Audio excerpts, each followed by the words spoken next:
Yes, I'm very aware of the fact that we're short of time, so I'm kind of going to whiz through. And I apologize for the fact that I'm really going to focus mainly on visual arts, which is my area. But that doesn't mean that I'm not taking note of the work done in dance. I mean, Shima Kirwani is here, or of my late friend Madiha Gohar in theater, or in fact of people like Mushtaq Qaisar in film. But we're looking at some pictures, which I think is a little bit of a relief. And I hope Bina can share some of the images that I sent her earlier, or whoever is handling the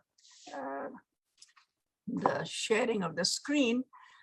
Because what I'm going to see is very quickly taking you down things that have to do with the state, but also things that have to do with problems that my friend Krishna talked about, which have to do with us who are in this society and are the components of the people, the artists who have to reflect or at least comment on what's going on. Meena, could we have the first image, which is a work by the artist Afshar Malik? Could we have the screen larger so we can have the image in the center? This is an early work. This was done by Afshar Malik, which is directly from literature because it takes on Faiz's poetry. The one on the left is Mere Hamdam Mere Dost. The second is from his poem Bol. And I think the images are self-explanatory. I don't need to talk about what they're doing. They're talking about repression and the fact that you are not allowed to speak. Could we have the next one?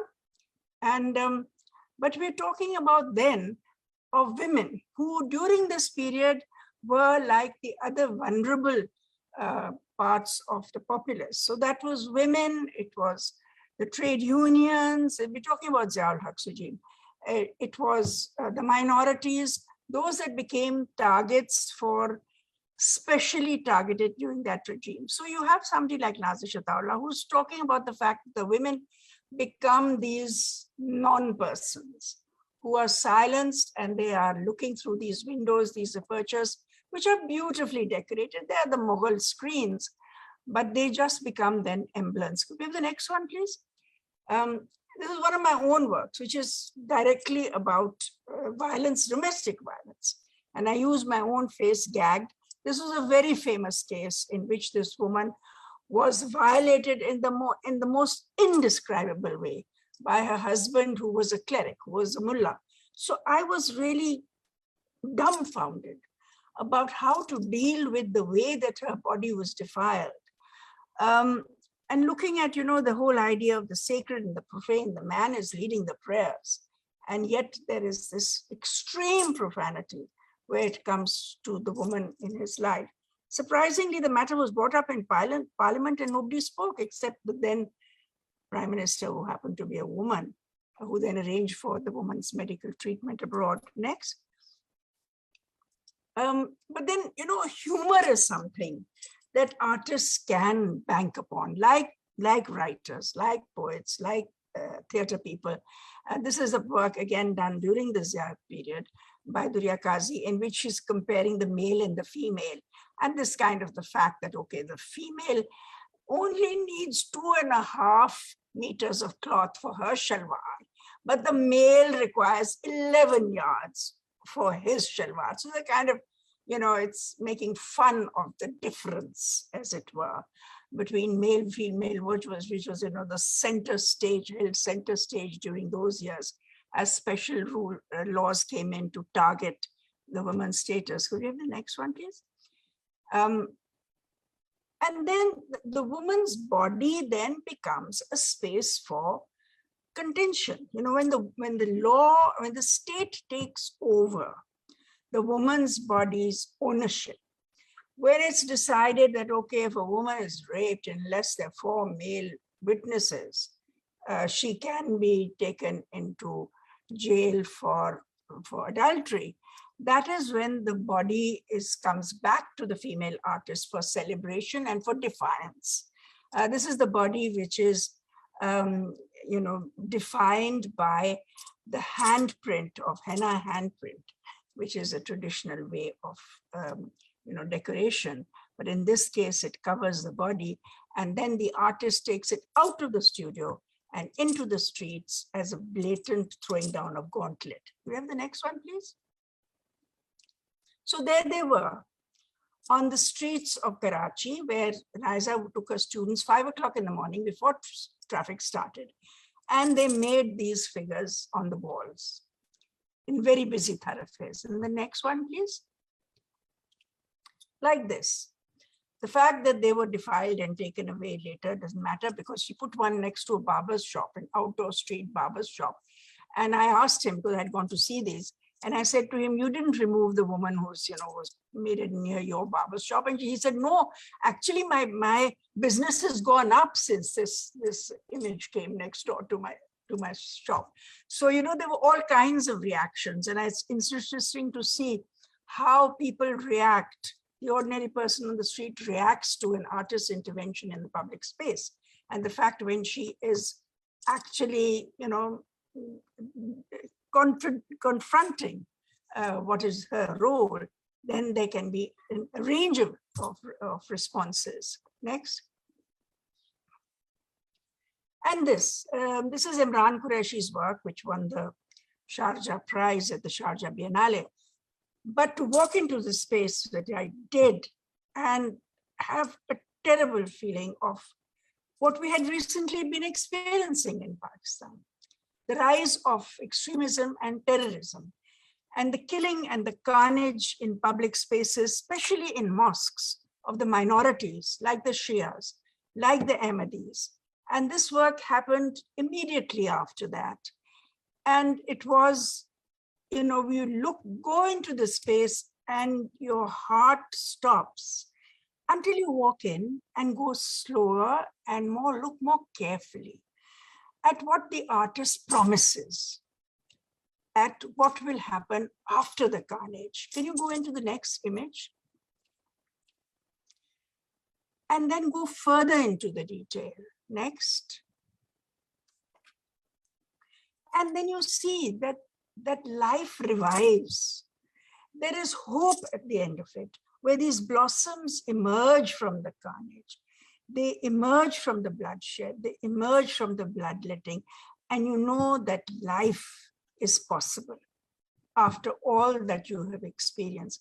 So the artist is put in this position of really promising something. This is a work by Adila Suleiman, Karachi artist. We can have a look at that also.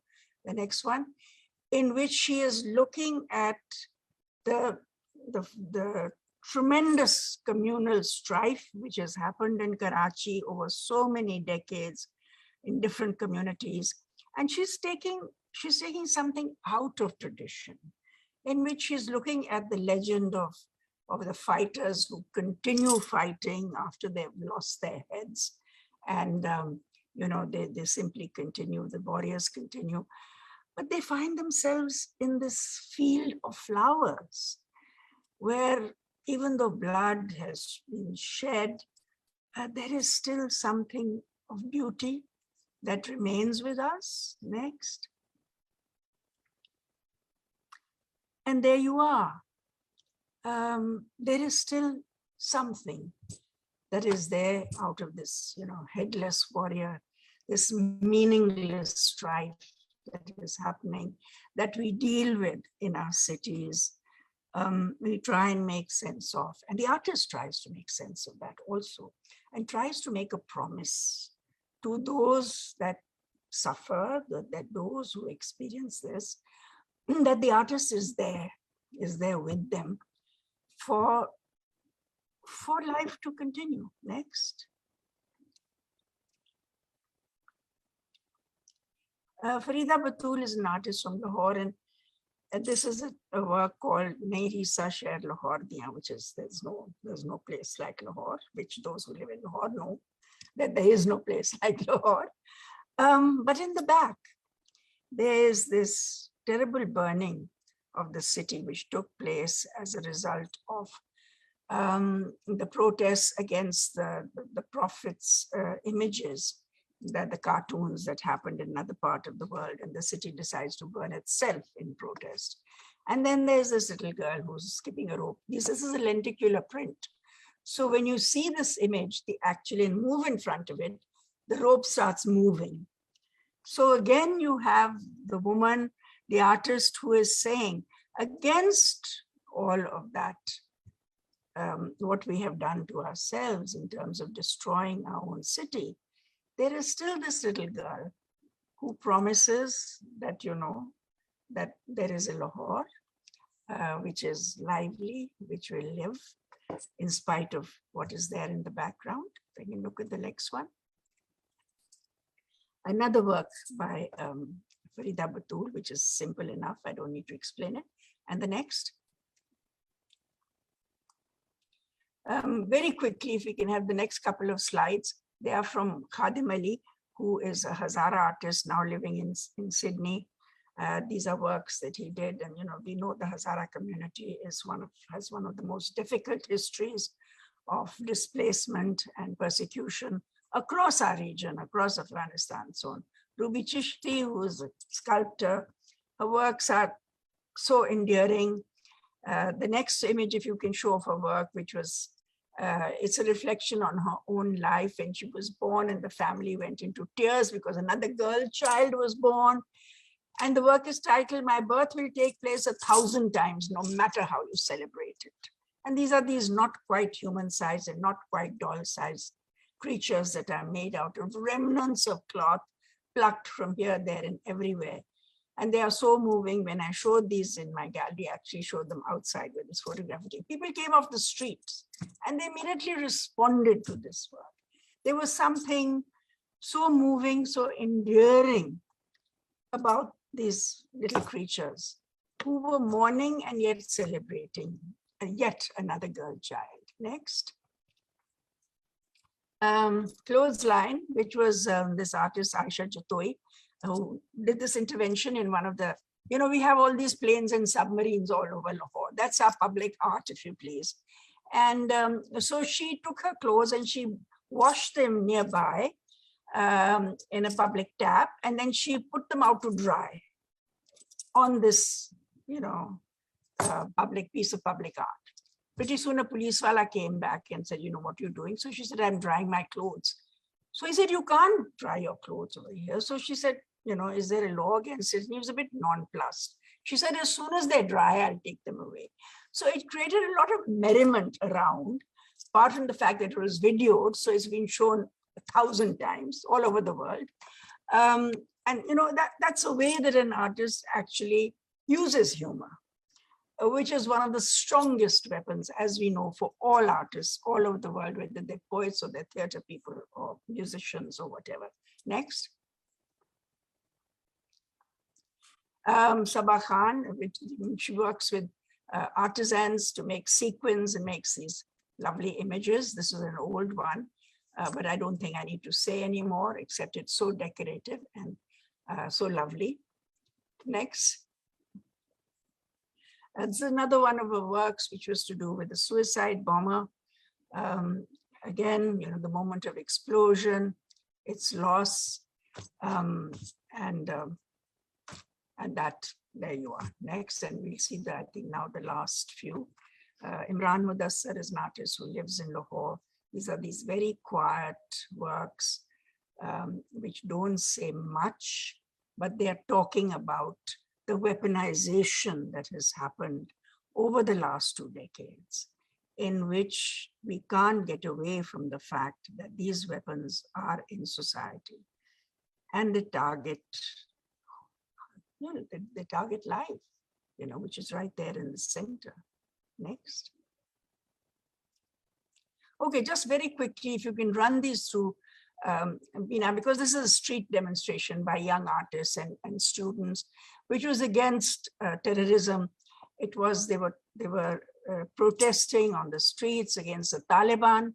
And this is, you know, this was an anti-Taliban. This is, of course, and it says, Aman and Rawadari Hamari Pakistan. They're kind of rejecting what were the instruments of hate and instruments of violence. They were just out on the street.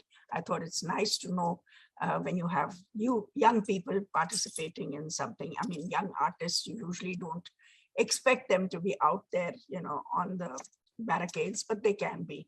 And this, I'm ending with these last few images there's a group called, they work together, they are artists, they're anthropologists, they're just intellectuals and so on.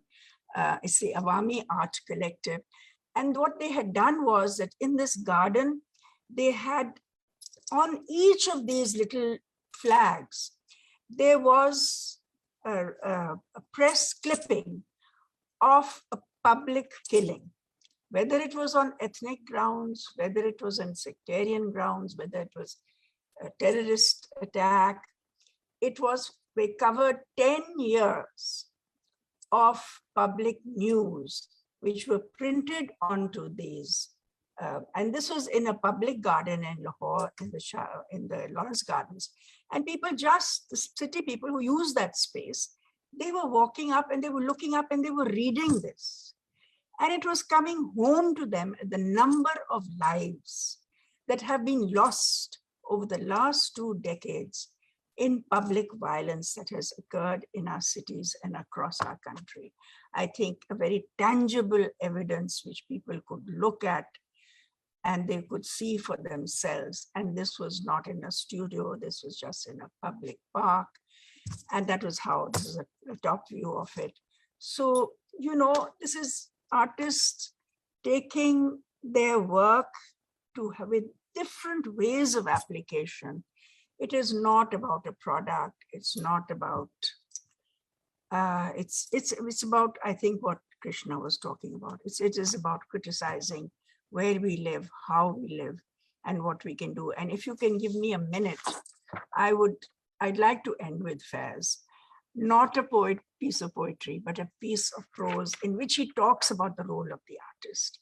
And when I find myself, as we've said earlier, compromised or beginning to compromise or trying to navigate, I go back to this. And he writes, my answer, when he was asked, what is the role of an artist? And he said, my answer is and would be, we are the offspring in the direct line of descent of the magicians and the sorcerers and the music makers of old.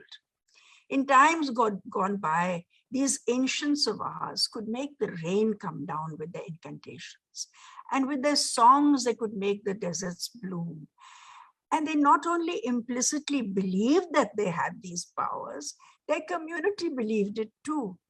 This is because they found for their hopes and their fears of their people, for their dreams and longings, words and music that the people could not find for themselves. And by blending their collective will to a desired end, they could sometimes make the dream come true. So that is who we are. We are the inheritors of this magic and the power of the magic in big ways and small, depending on the intensity of our love our hearts possess and on the anguish we share with an anguished world, on the measure of our strength to defy what is evil and to uphold what is good. And thus, as a writer or artist, even though I run no state, I command no power, I'm entitled to feel that I'm my brother's keeper, and my brother is the whole of mankind. And this is the relevance to me of peace, of freedom, of détente, and the elimination of the nuclear menace. But out of this vast brotherhood, the nearest to me and the dearest are the insulted and humiliated, the homeless and the disinherited, the poor, the hungry, and the sick at heart. Thank you so much.